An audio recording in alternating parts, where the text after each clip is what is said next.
when, or also when not to use AI, and rely on this, and maybe also uh, accountabilities in owning outcomes versus hiding behind tools, or coaching, helping others then to shift how they work. If we look at some of these, how would you place them and Sure. think about them? So yeah, I think a lot of those absolutely are important. So adaptability, as we've talked about, I won't cover that one again, but I do think a couple of the other elements you talked to were in my list of what I was thinking. So communication, of course, that's probably the one I would put next in line after adaptability, because the and where I approach it, the so what, right? Like that's great. Yeah. This AI tool can do this magical thing, and it can do it much faster than a human could do it last week.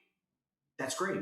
So what? What? Where do we apply that? How does Yeah. that make either our business better? How does that allow us to provide a better service to our customer? How does that allow us to get to revenue faster? Whatever those tangible things that we as a company need, that's what I'm interested in as it relates to AI. Like that's great that it does these magical things, but if it doesn't help us improve our business, being blunt, I really don't care, right? And so the ability to communicate, whether that's to your peers, whether that's to leadership, whether that's to customers, the so what component, which is yes, we're using this and we're doing it in such a way to achieve, another word you used, this outcome.